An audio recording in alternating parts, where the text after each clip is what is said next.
Warrington Property Investment, Northwest Logistics Hub. Let's not sugarcoat it. Warrington is buzzing. I mean it. If you're serious about property investment in the Northwest, you can't afford to overlook this rising star between Liverpool and Manchester.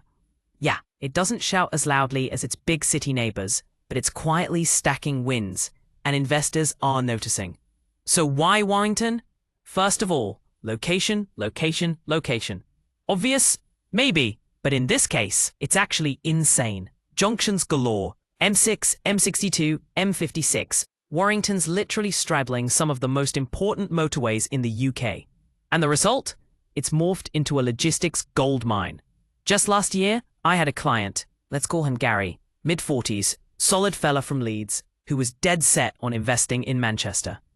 But the prices? Oof. So I nudged him towards Warrington. 2 units later in Gemini Business Park, he's earning more from one logistics tenant than he would have made on a central Manc flat. True story.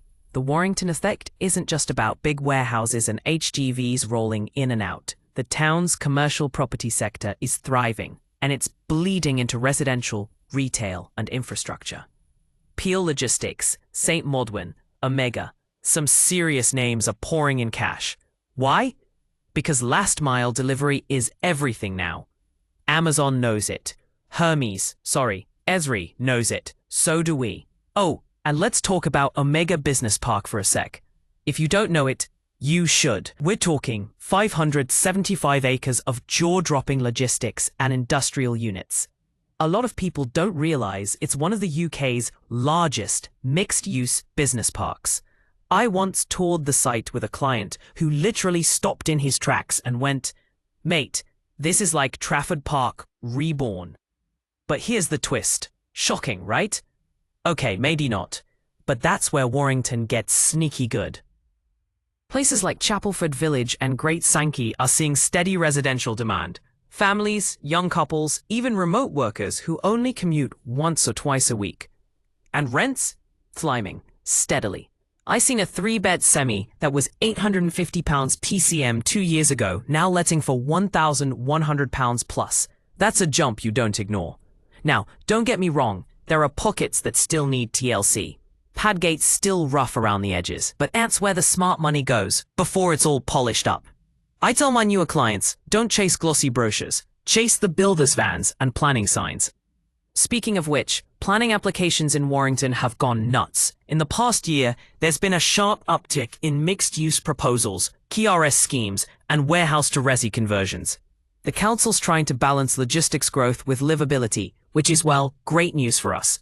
Dual-use zoning? Yes, please.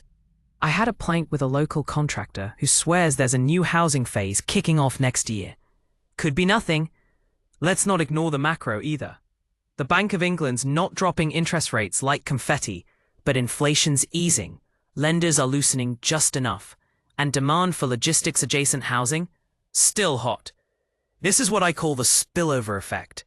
Big logistics equals more jobs, equals housing pressure, equals rising rents. It's a beautiful money-making chain reaction. And investors, both domestic and overseas, are catching wind. Last month, I was on a Zoom call with a Singaporean fund eyeing build-to-rent units near Burtonwood. We like the fundamentals, they said. I nearly choked on my coffee. When Singapore's tuning into Warrington, you know something's up. So what should you do if you're on the fence? Easy. Drive around Gemini, Omega, and the M62 corridor. Look at what's not yet renovated. Sniff out deals near rail lines. Warrington Bank Quay and Central are gems. Talk to local letting agents. Get rental demands straight from the horse's mouth. And please don't ignore small commercial spaces. They're sleeper hits. Honestly, if someone had told me 5 years ago that Warrington would become my top logistics-led investment spot, I'd have laughed. Now, I'm scouting it weekly. So yeah, maybe don't wait too long. Warrington's not shouting, but it's winning.